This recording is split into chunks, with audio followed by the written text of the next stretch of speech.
നമ്മുടെ Sunday school Pampady ഡിസ്ട്രിക്റ്റിലെ പ്രസിഡന്റായിരിക്കുന്ന ബഹുമാനപ്പെട്ട കുരുവള പെരുമാൾ സാഹിബ് അച്ഛൻ, സൺഡേ സ്കൂൾ മദ്രാസിനുണ്ടാക്കിയിട്ടുള്ള district inspector doctor Rajesh Kurian, secretary Shri John, നമുക്കിന്ന് മനോഹരമായ ക്ലാസ് നയിച്ച doctor Rajan Panicker, Shri Denis Samuel, മറ്റ് ഡിസ്ട്രിക്ട് പ്രവർത്തകരെ, ഇടവയിലെ വികാരി ഉൾപ്പെടെയുള്ള ചുമതലക്കാരെ, പ്രിയപ്പെട്ട ഹെഡ് മാസ്റ്റർ, ഹെഡ് മിസ്റ്റർമാരെ, അധ്യാപകരെ,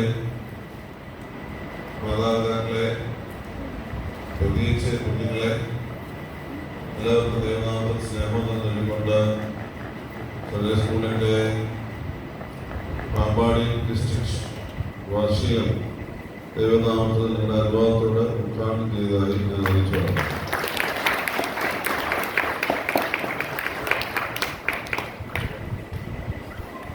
പരിപാടി ഉദ്ഘാടനം കഴിഞ്ഞു. പിന്നെ ഇതിനകത്ത് എഴുതിയിരിക്കുന്ന രണ്ട് കാര്യങ്ങളുണ്ട്.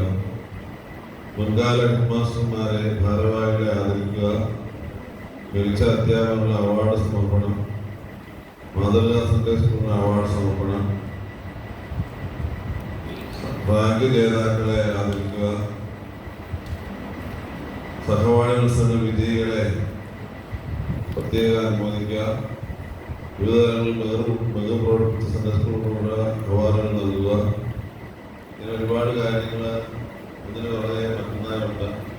ഞാനീ പറഞ്ഞ കാറ്ററിൽപ്പെട്ട എല്ലാവരെയും പ്രത്യേക അഭിനന്ദിക്കുന്നു, അനുമോദിക്കുന്നു, ആദരിക്കുന്നു, സ്നേഹം പ്രകടിപ്പിക്കുന്നു.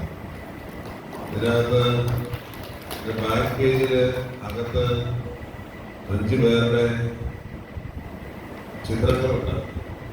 അത് 3 സുന്ദരന്മാരും 2 സുന്ദരിമാരുമാണ്. ബാക്ക് പേജിൽ അകത്തുള്ളത് കണ്ടു കാണുകയായിരിക്കും കൈകളുള്ളത് ഇല്ലേ? അവര് സൺഡേ 2014-26 വരെ, 2014-26 വരെ, 2015-26 വരെ, 2022-26 പ്രവർത്തിച്ച ഹെഡ്മാസ്റ്റർ ഹെഡ്മിസ്റ്റർമാരാണ്. അതുപോലെ തന്നെ നമ്മുടെ ഗോത്ര സിംഗിൾ പള്ളിയിലെ ബെസ്റ്റ് ടീച്ചർ 2024 പ്രിയപ്പെട്ട ആശാ മറിയം ചെറിയാൻ. ഇങ്ങനെ 5 പേരുടെ ചിത്രങ്ങളാണ് അതിനകത്തുള്ളത്. ഇവരെ 5 പേരെയും പ്രത്യേകം അഭിനന്ദിക്കുന്നു. ഇവരുടെ പാഠത്തെ പിന്നെ ഇതിന്റെ ആദ്യത്തെ പേജിൽ തുറന്നു നോക്കുമ്പോൾ നമ്മുടെ കുട്ടിസുന്ദരന്മാരും കുട്ടിസുന്ദരിമാരുമുണ്ട്. അവര് ജോഷുവ ജോസഫ് കോശി, ലിയ തോമസ്, മെറിൻ അഭിലാഷ്, വൃന്ദ മറിയം മിനു, നഥാനിയൽ തോമസ് മനു, ഐറിൻ എൽസ മാത്യു, ഈവ ആൻഡ് ബിജു, അലീഷ സോണി. അവര് ഇവിടെ ഉണ്ടെന്ന് ഞാൻ കരുതുന്നു. അവരോടുള്ളതായ സ്നേഹവും ആദരവും അറിയിക്കുന്നു. ഇവിടെ ചിത്രം വരാതെ അവാർഡുകൾ സമ്മാനങ്ങളൊക്കെ കരസ്ഥമാക്കുന്ന കുട്ടികളും അതുപോലെ ട്രോഫികൾ കരസ്ഥമാക്കുന്നവരുണ്ട്. ചിത്രം വന്നില്ലെങ്കിലും നിങ്ങളെയും അഭിനന്ദിക്കുന്നു. സൺഡേ സ്കൂളിന്റെ പ്രവർത്തനങ്ങൾ വളരെ ഭംഗിയായി പോവുകയാണ്. 2-3 ദിവസം മെനഞ്ഞാന്ന് വൈകിട്ട്, വെള്ളിയാഴ്ച വൈകിട്ട് പാമ്പാടി സെൻട്രൽ കൺവെൻഷന്റെ പ്രവർത്തകരാണ് പ്രിയപ്പെട്ട മാനുണ്ട്. നമ്മുടെ ഒരു പരിപാടി ഏർപ്പെടുത്തുന്നത് കഴിഞ്ഞ 2 വർഷമായി. കുട്ടി കൺവെൻഷൻ എന്നാണ് അതിന് പേരിട്ടിരിക്കുന്നത്. നമ്മുടെ കുഞ്ഞുങ്ങളെല്ലാം അവിടെ എത്തുന്നുണ്ട്. വെള്ളിയാഴ്ച വൈകിട്ട് നമ്മുടെ ഡിസ്ട്രിക്റ്റിൽപ്പെട്ട എല്ലാ ദേവാലയങ്ങളിലെയും സൺഡേ സ്കൂൾ കുഞ്ഞുങ്ങൾ അവിടെ എത്തി അവരുടേതായ സന്തോഷം അവിടെ പ്രകടിപ്പിച്ചു. അവര് ചില പ്രതിജ്ഞകളൊക്കെ എടുത്തു. ആ പ്രതിജ്ഞകളൊക്കെ അവർ പാലിക്കും എന്ന് ഞാൻ കരുതുന്നു. കുഞ്ഞുങ്ങളെല്ലാവരുമുള്ള സ്നേഹവും അതിനുവേണ്ടി അധ്വാനിക്കുന്ന അധ്യാപകരുള്ളതായ എൻ്റെ വാത്സല്യവും ഞാൻ അറിയിച്ചു കൊള്ളട്ടെ. വളരെ ഭംഗിയായിട്ടാണ് പാമ്പാടി ഡിസ്ട്രിക്റ്റിന്റെ പ്രവർത്തനങ്ങൾ പോകുന്നത്. ചുക്കാൻ പിടിക്കുന്നത് ബഹുമാനപ്പെട്ട ഉരുളപ്പെരുമാൾ ചാക്കോ അച്ഛനും അതുപോലെ തന്നെ നമുക്ക് ഏറ്റവും പ്രിയപ്പെട്ട ഡോക്ടർ രാജേഷ് കുര്യനും പ്രിയപ്പെട്ട സജീവമാണ്. അവര് വളരെ ഭംഗിയായിട്ടാണ് ഒരു നല്ല ടീമായിട്ട് പ്രവർത്തിച്ച് കാര്യങ്ങൾ കൊണ്ടുപോകുന്നത്. അവരോട് ചേർന്ന് നമ്മുടെ ഡിസ്ട്രിക്റ്റിലെ എല്ലാ സ്കൂളിലെയും ഹെഡ്മാസ്റ്റർമാരും ഹെഡ്മിസ്റ്റർമാരും അധ്യാപകരും നിൽക്കുന്നു എന്നതുകൊണ്ടാണ് മനോഹരമായി ഇത് പോകുന്നത് എന്നത് ഞാൻ ഓർപ്പിച്ചുകൊള്ളട്ടെ. അപ്പോൾ അവരെ എല്ലാവരെയും ഒത്തുകണ്ണം ഞാൻ പ്രശംസിക്കുന്നു. നമ്മുടെ 2 പ്രധാന വ്യക്തികൾ ഇന്ന് ക്ലാസ് എടുത്തു. ഡോക്ടർ രാജൻ പണിക്കർ സാറും അതുപോലെ തന്നെ ശ്രീ ഡെന്നിസും. നമ്മുടെ ഉള്ളിലുള്ള ചില മുത്തുകളാണ്. നമ്മൾ ഈ ശ്രദ്ധിക്കാതെ പോകുന്ന ചില മുത്തുകളൊന്നുമില്ല. രാജൻ പണിക്കർ സാർ നമ്മുടെ കൂടുതൽ ശ്രദ്ധിച്ചിരുന്ന ആളാണ്. അദ്ദേഹത്തിന്റെ പേരിന്റെ വാല് കണ്ടപ്പോഴേ മനസ്സിലായി എന്റെ കുടുംബക്കാരനാണ്. എന്റെ പേരിന്റെ വാലും എത്ര നാഗരം വരെ ആ പേരിലാണെന്ന് ഞാൻ അറിയുന്നു. അപ്പോൾ വളരെ സന്തോഷമാണ്. അദ്ദേഹത്തിന്റെ സാന്നിധ്യം തന്നെ സന്തോഷത്തോടെ ഞാൻ കാണുന്നത്. തീർച്ചയായും നല്ലൊരു ക്ലാസ് എടുത്ത് കാണുമെന്ന് ഞാൻ കരുതുന്നു. ഞാൻ കേൾക്കാൻ പറ്റില്ല. ഞാൻ താമസിച്ചു വന്നപ്പോഴത്തെ നിലക്കപ്പള്ളിയില് കുർബാനയും കുരിശടി കുദാശയും കവാട കുദാശയും ഒക്കെ ഉണ്ടായിരുന്നു. അതൊക്കെ കഴിഞ്ഞിട്ടാണ് ഞാൻ കരുതുന്നത്. അപ്പോൾ നാച്ചുറലി ഇംഗ്ലീഷ് ക്ലാസ് കേൾക്കാൻ പറ്റില്ല. എങ്കിലും കുഴപ്പമില്ലായിരുന്നു. അവരെല്ലാവരും അങ്ങനെ ചിരിച്ചൊക്കെ ഇരിക്കുന്നു. അപ്പം അത് സന്തോഷകരമാണെന്ന് കരുതുന്നു.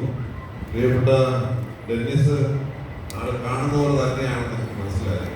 പകുതിയെ ഞാൻ കേട്ടുള്ളൂ. ക്ലാസ് വലിയ പ്രധാന മിനിസ്ട്രിയിലെ ഏറ്റവും പ്രധാനപ്പെട്ട 3 കാര്യങ്ങളാണ് preaching, teaching and healing. Preaching, teaching and healing. വിനോദാണെന്ന് ഒന്ന് പറഞ്ഞത്. വിശുദ്ധ കുർബാനയിൽ പോകാതെ മറ്റ് കാര്യങ്ങൾക്ക് കൂടുതൽ പോകുന്ന കാര്യം പറഞ്ഞു. അത് ഒരു അപകടകരമായ രീതിയാണ്. കാരണം ഈ 3 കാര്യങ്ങളിലൂടെ ഒരുമിച്ച് പോകണമെന്നുണ്ടെങ്കിൽ ഏറ്റവും പ്രധാനപ്പെട്ട ഘടകമാണ് വിശുദ്ധ കുർബാന. വിശുദ്ധ കുർബാനയിലാണ് ഇത് 3 ഉള്ളത്, ഒരുമിച്ചുള്ളത്. തൻ്റെ സ്കൂൾ ക്ലാസ്സിൽ പ്രബോധനം ഉണ്ടാകും, തിരുമേനിയിൽ പ്രസംഗിക്കുമ്പോൾ പ്രസംഗം ഉണ്ടാകും.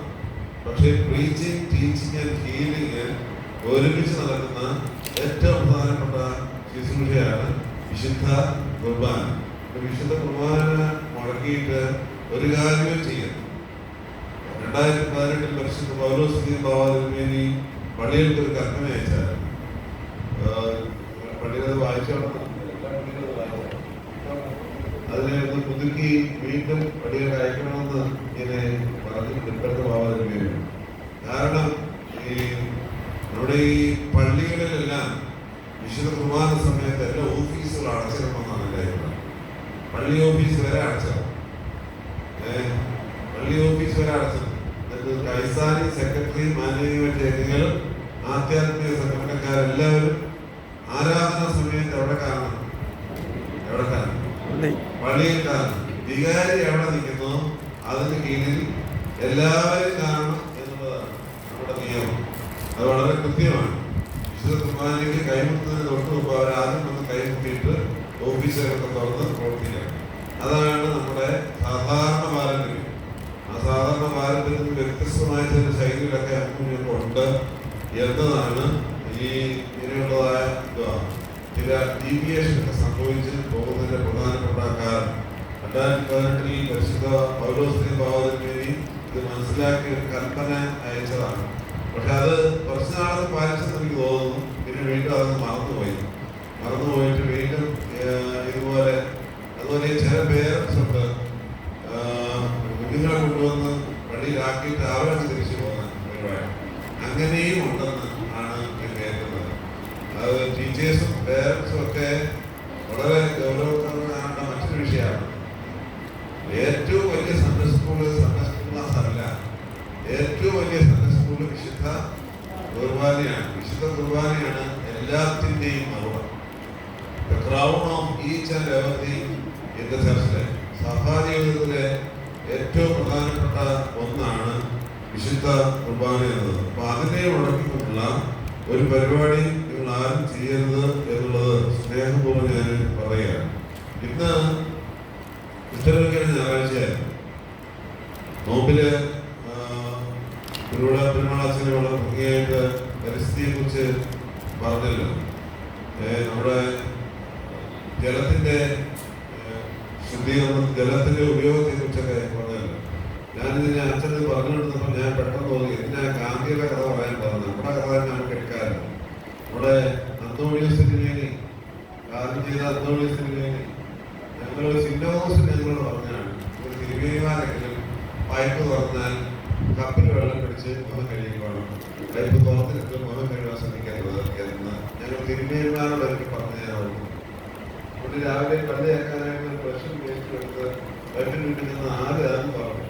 തുറന്നു കഴിഞ്ഞിട്ട് ഇത് തീരുന്ന വരെ അത് നില ഒഴുകിക്കൊണ്ടിരുന്നിട്ട് അതിനിടയ്ക്ക് നമ്മൾ പല്ല് തേക്കും. പിന്നെ ഇടയ്ക്കിടയ്ക്ക് കൈ അവിടെ പോവും. ഇങ്ങനെയൊക്കെ ചെയ്യും. എന്തുമാത്രം വെള്ളമാണ് നെഹ്റു ഒഴിച്ചപ്പം വെള്ളം തന്നെ ആയിരിക്കും വീണത്. നമ്മൾ ഒഴിക്കുന്നത് എങ്ങോട്ടാണ് പോകുന്നത് ദൈവത്തിന് മാത്രമല്ല. അതുകൊണ്ട് ഒരു വെള്ളം ജലം എങ്ങനെ കാത്തു സൂക്ഷിക്കണം എന്നതിനെക്കുറിച്ചുള്ള വ്യക്തമായ പാഠം മക്കളുമാരെ കേട്ടോ ഞാൻ പറഞ്ഞത്. നിങ്ങൾ പൈപ്പ് തുറന്ന് വെറുതെ ഇടരുത്. പൈപ്പ് തുറന്ന് വെറുതെ ഇടണം. ഞാൻ ഈ പാമ്പാടി തല ഇടയ്ക്കിടയ്ക്ക് എല്ലാം വീട്ടിൽ വന്ന് കയറാറുണ്ട്. അവിടെ ഓരോരുത്തർക്ക് ആവശ്യം പോലില്ല. എന്തിനായി പൈപ്പ് തുറന്നില്ല? ഇപ്പം ചില മുറിയിലൊക്കെ പൈപ്പ് തുറന്നിട്ടിരിക്കുകയായിരിക്കും. പൈപ്പ് തുറന്നിടുക, ഫാന് ഓണാക്കിയതിന് ശേഷം പോകാതെ ഓഫാക്കാതെ പോവുക, ലൈറ്റ് ഇട്ടിട്ട് പോവുക. നമ്മുടെ ചില സ്വഭാവമാണ്. ഞാൻ ഈ സോഫിയ സെന്ററിൽ പ്രോഗ്രാം സെക്രട്ടറി ആയിട്ട് കുറച്ച് നാൾ ഉണ്ടായിരുന്നു. അപ്പോൾ അവിടെ പ്രത്യാശ കൗൺസിലിംഗ് എന്ന് പറഞ്ഞൊരു പ്രോഗ്രാം എല്ലാ മാസവും നടക്കുമായിരുന്നു. കൗൺസിലിംഗിൽ ട്രെയിനിങ്ങിൽ വരുന്ന ആളുകളാണ്. സോഫിയ സെന്ററിന്റെ വലിയ മുമ്പിൽ ഇങ്ങനെ വന്ന് അവരോട് ഇങ്ങനെ ഇന്ന് ഇടയ്ക്കിടയ്ക്ക് പത്രമൊക്കെ വായിക്കും. ഒരു കസേര പഴയതുപോലെ ഒരു നല്ല ഷേപ്പിലായിരുന്നു അവിടെ ചേസ് കേട്ടിരുന്നു. അത് ഇവർ വന്ന് അവരുടെ ആഗ്രഹത്തിനനുസരിച്ചിരിക്കാൻ വേണ്ടി അത് വളരെ ഭംഗിയായി മാറി. ഫാനും എല്ലാം ഇട്ടിട്ട് അത് ഇട്ടിട്ട് അവിടെ ഇരുന്ന് വർത്താൻ പോകാൻ നേരത്ത് ഇതെല്ലാം അതേ രീതിയിൽ തന്നെ കിട്ടാൻ എഴുതിയിട്ടുണ്ട്. അപ്പോൾ ഞാൻ ഒരിക്കൽ പറഞ്ഞ് ആദ്യം കൗൺസിലിംഗ് കൊടുക്കേണ്ടത് നിങ്ങൾക്കാണ് ആദ്യം കൗൺസിലിംഗ് തരേണ്ടത്. കാരണം ഈ മറ്റുള്ളവർക്ക് കൗൺസിലിംഗ് പറഞ്ഞു കൊടുക്കാൻ പോകുന്നവര് ഇതാ കാണിക്കുന്നതെങ്കിൽ എങ്ങനെയാണ് ശരിയായത്? അപ്പൊ ആദ്യം തരേണ്ട കൗൺസിലിംഗ് ഞങ്ങൾക്കാണ് കൗൺസിലിംഗ് ഇന്ന് വായിച്ച വേദഭാഗം കുഷ്ഠരോഗിയെ സൗഖ്യമാക്കുന്ന കാര്യമാണ്. എല്ലാവരും കേട്ടാണോ അല്ലേ? കേട്ടില്ലേ? കുഷ്ഠരോഗിയുടെ സൗഖ്യമാകട്ടെ എന്നാണോ കർത്താവ് പറഞ്ഞത്, അതോ വേറെ വാക്ക് ഉപയോഗിച്ചു? നീ സൗഖ്യമാവുക എന്നാണോ കർത്താവ് പറഞ്ഞത്? ഇത് വേദഭാഗം കേട്ടവർ പറഞ്ഞേ കേൾക്കുന്നു. തൊട്ട് സൗഖ്യമാക്കി അതൊക്കെ ഞാൻ സമ്മതിച്ചിരിക്കുന്നു. പക്ഷെ അവനോട് പറഞ്ഞ വാക്ക് ഏതാണെന്നുള്ളതാണ്. അവൻ സൗഖ്യമായി, അത് ക്ലിയറാണ്. പക്ഷെ കർത്താവ് അവനോട് പറഞ്ഞ വാക്ക് വെരി ഗുഡ്, അതാണ് പറഞ്ഞ വാക്ക്. അല്ലാതെ നീ സൗഖ്യമാവുക പറഞ്ഞത്. നീ എന്താണ്? ശുദ്ധമാവുക എന്നതാണ്. നീ ശുദ്ധനാവുക, ശുദ്ധമാവുക എന്നുള്ളത്. ഇവിടെ പ്രധാനപ്പെട്ട വിഷയം ശരീരാത്മ ദേഹികരുടെ സൗഖ്യമാണ്. അതിനാണ് ശുദ്ധി എന്ന് പറയുന്നത്. നമ്മൾ ഈ ബാഹ്യമായ കുഷ്ഠം മാറ്റുക എന്നതല്ല ഇവിടുത്തെ വിഷയം. ബാഹ്യമായ മുറിവുകളെ മരുന്ന് കൊടുക്കുക എന്ന് മാത്രമല്ല വിഷയം. എന്താണ്? ആന്തരികമായ മുറിവുകൾ ഉണ്ടെങ്കിൽ അതുകൂടി കഴിഞ്ഞ ഗുണങ്ങൾ. അത് വളരെ പ്രധാനപ്പെട്ട ഒരു കാര്യമാണ്. ഈ നോമ്പ് തുറന്നതിന് മുമ്പ് വായിച്ച് വന്ന ഒരു പ്രധാനപ്പെട്ട പെരുന്നാളായിരുന്നു മായത്വ പെരുന്നാൾ. അല്ലേ? മായത്വ പെരുന്നാൾ വായിച്ച വേദഭാഗം ഏത് അധ്യായമായിരുന്നു? ഓർക്കുന്നുണ്ടോ? യോഹന്നാൻ സുവിശേഷം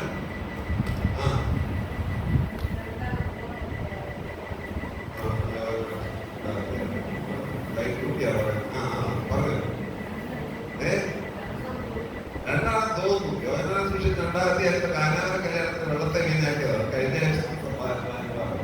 കഴിഞ്ഞ ആഴ്ചത്തെ വേദമായ ഭാഗമായിരുന്നു. മായത്തെ പ്രധാനം വായിച്ച വേദഭാഗം യേശുവിന്റെ ദേവാലയ പ്രവേശനം. എന്നാൽ ഏത് ഭാഗത്തു നിന്നാണ് വേദവാന ഭാഗം എന്നാണ് ചോദിച്ചത്. വേദപുസ്തകം ലൂക്കോസ് സുവിശേഷം 2ാം അധ്യായം. 2 പറഞ്ഞ ശരിയാണ്, പക്ഷെ ആള് പറഞ്ഞ് തെറ്റിപ്പോയി. ലൂക്കോസ് 2ലാണ് അത് എഴുതിയിരിക്കുന്നത്. കുഞ്ഞിനെ കൊണ്ട് ദേവാലയത്തിൽ ചെന്നപ്പോഴ് വൃദ്ധനായ ശീമോനും വൃദ്ധയായ ഹന്നായും അവരവിടെ സ്വീകരിക്കുന്ന കാര്യങ്ങളൊക്കെ എഴുതിയിട്ട് ഏറ്റവും അവസാന ഭാഗത്ത് ആ കുഞ്ഞിനെ കുറിച്ച് നല്ല വാചകം എഴുതിയിട്ടുണ്ട്. അമ്മയെ കുറിച്ച് ഒരു കാര്യം പറയുന്നുണ്ട്. അമ്മയെ കുറിച്ച് പറഞ്ഞ് തൊട്ട് പിന്നാലെ പറയുന്നത് കുഞ്ഞിനെ കുറിച്ചാണ്. എന്താ അമ്മയെ കുറിച്ച് പറഞ്ഞ എന്തുവാ? അമ്മയെ കുറിച്ച് പറഞ്ഞ എന്തുവാ? അത് അമ്മയെ കുറിച്ച് ശീമ പറഞ്ഞതാണ് അല്ലേ? അമ്മയെ കുറിച്ച് ശീമ പറഞ്ഞാണ് നിന്റെ ഹൃദയത്തിലുള്ള ഒരു വാള് കടന്നു വന്നത്. അത് പ്രവചനമായിരുന്നു. ആ പ്രവചനം അതുപോലെ പൂർത്തീകരിച്ചിട്ടുണ്ട്. മിടുക്കി കൊള്ളാം. നിങ്ങളുടെ മിടുക്കിയ അവളത് ഹൃദയത്തിൽ സംഗ്രഹിച്ചു. അമ്മ ഹൃദയത്തിൽ സംഗ്രഹിച്ചു എന്നുള്ളതാണ്. ഈ ഇവിടെ ഇരിക്കുന്ന വലിയ ടീച്ചേഴ്സും അമ്മമാരും അമ്മമാരും ഒക്കെ പ്രധാനമായിട്ടും മനസ്സിൽ വേണ്ട ഒരു പ്രധാന കാര്യമാണ് എന്തുവാണ്? അത്യാവശ്യം ഒരു സംഗ്രഹം എവിടെ വേണം? ഹൃദയത്തിൽ വേണം. കാര്യങ്ങളെ കുറിച്ചുള്ള ഒരു സംഗ്രഹം, ഒരുക്കം ഹൃദയത്തിൽ വേണം. അമ്മ ഇത് ഹൃദയത്തിൽ സംഗ്രഹിച്ചുകൊണ്ടാണ് പിന്നെ മകനോടൊപ്പമുള്ള യാത്ര. മകനോടൊപ്പമുള്ള യാത്ര ഹൃദയ സംഗ്രഹമുള്ള ഒരു അമ്മയായതുകൊണ്ടാണ് മകന്റെ യാത്രയിൽ കൂടെ നീക്കാനായിട്ട് പറ്റുന്നത്. ഞാനിതില് വൈകിട്ട് നമ്മുടെ യുവനപ്രസാദത്തിന്റെ നടൻ പ്രാർത്ഥനാ സംഗമം ഉണ്ടായിരുന്നു. കോലക്കോട് പള്ളിയിൽപ്പെട്ട ഒരു വീട്ടിൽ വെച്ചായിരുന്നു യുവനപ്രസാദം. ഞാൻ ആ പ്രാർത്ഥനാ സംഗമത്തിൽ കരുത്തിന് മുമ്പിട്ട് എനിക്കൊരു മെസ്സേജ് വന്നു. മെസ്സേജ് എന്താണെന്ന് വെച്ച് കഴിഞ്ഞാൽ കുട്ടിയുടെ പേര് പറഞ്ഞു, അവനെ ഒന്ന് സൂക്ഷിച്ചോണം, അവനെ അവരുടെ അമ്മയുടെ മണ്ടക്കോട്ട് കൈ വെക്കുന്നത് ഒഴിച്ച് ബാക്കി എല്ലാം ചെയ്തു കഴിഞ്ഞു എന്നാണ് വലിയ മെസ്സേജ്. ഒന്ന് സൂക്ഷിച്ചോണം. നമ്മുടെ മദ്രാസത്തെ കുട്ടിയല്ല, അതൊരു ഗുണം. അത് അമ്മയുടെ മണ്ടക്കോട്ട് കൈ വെക്കുന്നത് ഒഴിച്ച് ബാക്കി എല്ലാം ചെയ്തു കഴിഞ്ഞു, അത് ഒന്ന് സൂക്ഷിച്ചോണമെന്നാണ് പറഞ്ഞ മെസ്സേജ്. ഞാനത് കൊടുത്ത് ഞാനത് ചെക്ക് ചെയ്തിട്ട് മറുപടി കൊടുത്തു. എനിക്ക് മെസ്സേജ് വെച്ചാൽ ഞാൻ ചെയ്തു. നമ്മുടെ കാലഘട്ടത്തിൽ ഒരു പ്രത്യേകതയാണ്. ഹൃദയത്തിൽ സംഗ്രഹിക്കാത്ത മാതാപിതാക്കളുടെ എണ്ണം വർദ്ധിക്കുന്നതുകൊണ്ട് സംഭവിക്കുന്ന വിഷയം കൂടിയായിരുന്നു. നമ്മുടെ ഡൽഹി പറഞ്ഞല്ലോ, കുഞ്ഞുങ്ങളെ അധികം കുറ്റം പറയണ്ട. കുഞ്ഞുങ്ങളെ അല്ല കുറ്റം പറയട്ടെ, ഞാനെ കുറ്റം പറയട്ടെ. മാതാപിതാക്കളെ അത്യാവശ്യം കറക്ഷൻ ആവശ്യമാണ്. നമ്മുടെ ഇടയിൽ അത്യാവശ്യം കറക്ഷൻ ആവശ്യമാണ്. അത് വളരെ കൃത്യമായിട്ട് മര്യാദയുടെ അവസരത്തിൽ നാം കാണിക്കണം. പിന്നെ കുഞ്ഞിനെ കുറിച്ച് പറഞ്ഞ വാദമാണ് തൊട്ടുണ്ടായിരുന്നത്. എന്തോ കുഞ്ഞിനെ കുറിച്ച് പറഞ്ഞ വാദം, വായുതൽ വളർന്നു, ജ്ഞാനം നിറഞ്ഞു, ആത്മാവിൽ ബലപ്പെട്ടു, പിന്നെ ദൈവകൃപ അവരുടെ ഉണ്ടായിരുന്നു. എന്ത് രസമായി അല്ലേ? ഇവിടെ സമ്മാനം മേടിച്ചിട്ട് വന്നിരിക്കുന്ന കുഞ്ഞുങ്ങളെ കർത്താവിന്റെ കുഞ്ഞുങ്ങളാണ്, പ്രതികരണങ്ങളാണ് നിങ്ങൾ. നിങ്ങളെ കണ്ടാൽ സാധാരണ ക്രിസ്റ്റി നാട്ടിരിക്കുന്നത് പറയണം, ക്രിസ്തു നാട്ടിരിപ്പുണ്ട് എന്ന് പറയണം. കുഞ്ഞെങ്ങനെ വളർത്തി? ജ്ഞാനത്തിൽ വളർന്നു, ആത്മാവിൽ ബലപ്പെട്ടു, കൂടെ എന്താ ഉണ്ടായിരുന്നു? ദൈവകൃപ ഉണ്ടായിരുന്നു അല്ലേ? ജ്ഞാനത്തിൽ വളരണം. നല്ല അറിവ് മേടിക്കണം. പക്ഷെ അറിവ് മേടിക്കുമ്പം എല്ലാ നല്ല അറിവാണെന്ന് കരുതരുത്. ഓരോരുത്തർക്ക് വന്ന് ഓരോന്ന് പറഞ്ഞു തരും, ഓരോരുത്തർ വന്ന് കയ്യിലൊന്നും തരും. അപ്പൊ ആ പറഞ്ഞു തരുന്നതിനെയൊക്കെ സൂക്ഷിച്ച് മാത്രമേ കൈകാര്യം ചെയ്യാവൂ. അതിനകത്ത് നല്ലത് മാത്രം എടുക്കണം. ചീത്ത എന്തെങ്കിലും ഉണ്ടെങ്കിൽ എന്ത് വേണം? അപ്പാടെ കളയണം. വേണ്ടേ? നല്ലതിനെ സ്വീകരിക്കുകയും ചീത്തയെ അപ്പാടെ കളയുകയും ചെയ്യുന്നതിന് പറയുന്ന പേരാണ് ജ്ഞാനം. മനസ്സിലായോ? അതിന് വേദപുസ്തകം എടുക്കുന്ന പേര് വിവേകബുദ്ധി എന്നാണ്. വിവേകബുദ്ധി. പത്രോസ് ശ്ലീഹ വളരെ ഭംഗിയായിട്ട് പറയുന്നുണ്ട്. 1 പത്രോസ് 3:4, 5, 6, 7 വാക്യങ്ങളൊക്കെ നിങ്ങൾ വായിച്ചാൽ അത് വീട്ടിൽ ഞാൻ പറഞ്ഞ വാക്കുകളിലേക്ക്. വിവേകബുദ്ധി. നമ്മുടെ ഒരു പ്രശ്നം എന്തുവാ? ബുദ്ധി കൂടുതലാണ് അല്ലേ? ഇവിടെ ഇരിക്കുന്ന ആർക്കെങ്കിലും ബുദ്ധി പറഞ്ഞാലുണ്ടോ? ഉണ്ടോ? ഉണ്ടോ? ഇല്ല. ഇവിടെ പ്രസിഡന്റിന് ഭയങ്കര ബുദ്ധി, ഭദ്രാസനയുടെ അതിബുദ്ധി, ഡിസ്ട്രിക്ട് പ്രസിഡന്റിന്, ഡിസ്ട്രിക്ട് ഇൻസ്പെക്ടറിന്, സെക്രട്ടറിക്ക് ബുദ്ധിയോട് ബുദ്ധി, എല്ലാ ബുദ്ധിയാണ് അല്ലേ? ഇല്ലേ? അപ്പൊ അവരെല്ലാം പറയാം തിരുമേനിക്ക് ആദ്യ ബുദ്ധിയാണെന്നാണ് അവരും പറയുന്നത്. പിന്നെ നമുക്ക് ഭയങ്കര ബുദ്ധിയാണ്. പക്ഷേ നമുക്ക് ഇല്ലാത്ത ഒരു കാര്യം ഉണ്ട്, അതിനെ പിടിച്ചെടുക്കണം. എന്താണ് ഇല്ലാത്തത്? വിവേകം. വിവേകബുദ്ധി വേണം. ഒരുമിച്ചാണുള്ളത്. ബുദ്ധിയുള്ള ആളുകൾ വിവേകത്തോടെ അത് ഉപയോഗിക്കാൻ കൂടി പഠിക്കണം. വിവേകത്തോടെ ഉപയോഗിക്കാൻ പഠിച്ചില്ലെങ്കിൽ നമ്മൾ ജ്ഞാനികളല്ല, നമ്മൾ വെറും അറിവുകാരാണ്, ഒരുപാട് അറിവിൻ്റെ ആളുകളാണ് എന്ന് പറയുന്നത്. അതുകൊണ്ട് വിവേകബുദ്ധി വളരെ പ്രധാനപ്പെട്ട ഒന്നാണ്. വിവേകബുദ്ധിയുള്ളതോടൊപ്പം ആര് കാണും? ദൈവത്തിന്റെ കൃപ കൂടെ വരും നമ്മളോടൊപ്പം. അതാണ് കർത്താവിനോടൊപ്പം ഉണ്ടായിരുന്നത്. അതുകൊണ്ട് പരീക്ഷകൾ വരത്തില്ലെന്നോ പ്രശ്നങ്ങൾ വരത്തില്ലെന്നോ ഒന്നും ഒരർത്ഥവും ഇല്ല. കർത്താവ് ആത്മാവിൽ നിറഞ്ഞു, ജ്ഞാനത്തിൽ വളർന്നു, ദൈവങ്ങൾ കൂടെ ഉണ്ടായിരുന്നു. പക്ഷെ കർത്താവിനോടൊപ്പം കഷ്ടതയും പ്രയാസവും നിന്ദയും പരിഹാസവും അടിയും തുപ്പലും ചാട്ടവാറും അവസാനം കുരിശും അല്ലേ? എല്ലാം കർത്താവിന് കിട്ടി. കർത്താവിനെ കുറിച്ച് വിശുദ്ധ വചനം പറഞ്ഞിരിക്കുന്നതാണ്. ഇതെല്ലാം ഉണ്ടായിട്ടും കർത്താവിന് കിട്ടിയത് ഞാൻ മുമ്പ് പറഞ്ഞ കാര്യങ്ങളാണ്. പക്ഷെ ആത്യന്തികമായി എന്താ സംഭവിച്ചത്? ആത്യന്തികമായി എന്താണ് സംഭവിച്ചത്? ദൈവങ്ങളുടെ കൂടെയുള്ളവർക്ക് ആത്യന്തികമായി എന്ത് സംഭവിക്കും?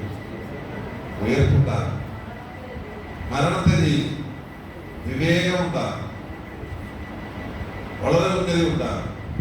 അവിടെ തൊഴിലില്ല, വിജയക്കൊടി പാലിക്കുക. ആത്യന്തികമായി നമുക്ക് ലഭിക്കുന്നത് അതാണ്. അതുകൊണ്ട് ദൈവരാജ്യം എന്നതിനെ കുറിച്ച് നമ്മൾ പറയുന്നത് നടക്കാൻ പോകുന്നൊരു കാര്യമാണ്. അങ്ങനല്ല, ഇപ്പൊ തന്നെ നമ്മുടെ ഇടയിൽ ദൈവരാജ്യം തുടങ്ങിയിരിക്കുന്നു എന്ന് മനസ്സിലാക്കി നല്ലതിന്റെ വഴിയെ യാത്ര ചെയ്യുന്ന ദൈവമക്കളായി നാം മാറണം എന്നുള്ളത് ഈ സൺഡേ സ്കൂൾ പഠനത്തിന്റെ ഭാഗമാക്കി മാറ്റണം എന്നുള്ളത് സ്നേഹപൂർവ്വം ഞാൻ പറയുകയാണ്. ഞായറാഴ്ച ഒരു കടമുള്ള ദിവസമാണെന്ന് സൺഡേ സ്കൂൾ അധ്യാപകരും മാതാപിതാക്കളും കുഞ്ഞുങ്ങളും മനസ്സിലാക്കും. കടമുള്ള ദിവസം. കടം എന്ന് പറഞ്ഞാൽ പോവാം. കടം എന്ന് പറഞ്ഞാൽ അർത്ഥം പോവാം. കടം ആർക്കും കൊടുത്തു തീർക്കാനുള്ളതാണ് അല്ലേ? കൊടുത്തു തീർക്കാനുള്ളതല്ലേ? അതിനാണ് കടമുള്ള ദിവസം പറയുന്നത്. ഞങ്ങൾ തിരുമേനിമാർക്കും അച്ഛന്മാർക്കും ഒക്കെ എല്ലാ ദിവസവും കടമുള്ള ദിവസമാണ്. എല്ലാ ദിവസവും കടമുള്ള ദിവസമാണ്. നിങ്ങൾക്ക് സഭ വന്നിരിക്കുന്നത് ഞായറാഴ്ചകളിലും മാറാനായ പെരുന്നാളുകളുമാണ്. ഞായറാഴ്ചകളിലും മാറാനായ പെരുന്നാളുകളിലും കടമുള്ള ദിവസമാണ് നിങ്ങൾ. അതൊന്ന് അർത്ഥം പോകാം. അന്ന് നിങ്ങൾ കൊടുക്കാനുള്ള ആളുകളാണ്. നിങ്ങൾ കൊടുത്തു തീർത്തോണം. എവിടെ? കർത്താവിന്. അതിനാണ് പള്ളിയിൽ പോകണമെന്ന് പറയുന്നത്. കൃത്യമായി ഞായറാഴ്ച പള്ളിയിൽ പോകണം. ഞായറാഴ്ച പള്ളിയിൽ പോയില്ലെങ്കിൽ അതിന് കടമായി അവിടെ കിടക്കും. അത് അപകടമാണ്. കടം കൂട്ടിയ പ്രശ്നമാവില്ലേ? കടം കൂട്ടിയ പ്രശ്നമാവില്ലയോ? കട ഒരുപാട് കൂടുമ്പോഴാണ് പിന്നെ കൊലപാതകം, ആത്മഹത്യ, പിന്നെ മറ്റുള്ളവരെ കേൾക്കാതിരിക്കുക, അനുസരിക്കാതിരിക്കുക, ഇതൊക്കെ സംഭവിക്കുന്നത് കടം കൊണ്ട്. അവിടെ കടമുള്ള ദിവസങ്ങളെ തന്നെ കാണാൻ നമ്മൾ നിർബന്ധമായി പഠിച്ചിരിക്കണം. ഞങ്ങൾക്ക് പക്ഷേ ഞായറാഴ്ച മാത്രമൊന്നുമില്ല. പെരുമാളച്ചനൊക്കെ എല്ലാ ദിവസവും കടമാണ്. ഒരു ദിവസം ചെയ്യാവുന്നത് കൃത്യമായി ചെയ്തില്ലെങ്കിൽ എന്തുവാ അച്ഛൻ ആ ദിവസം വലിയ കടമാണ്. അതുകൊണ്ടാണ് അച്ഛൻ ഇങ്ങനെ ഓടി നടക്കേണ്ടി വരുന്നത്. അല്ലേ? തിരുവേദിക്കും അത് കടമാണ്. എല്ലാ ദിവസവും കടമാണ്. പക്ഷെ നിങ്ങൾക്ക് ഈ നമ്മൾ മലയാളത്തിൽ പറഞ്ഞില്ലേ, അറിയുന്ന പോലീസുകാരന് അടി കൂടുതൽ. നിങ്ങൾക്ക് ഒന്ന് കിട്ടുമ്പോൾ ഞങ്ങൾക്ക് എത്ര കിട്ടും? ഓണം അത് ഞാൻ 2 എന്നോട് 9 കിട്ടുന്നതാണ്. അതാണ് ശരി. ഒന്നിന് 9 കിട്ടാതിരിക്കാനായിട്ട് നമ്മളെല്ലാവരും ശ്രദ്ധിക്കുക എന്നുള്ളതാണ് പരമപ്രധാനമായ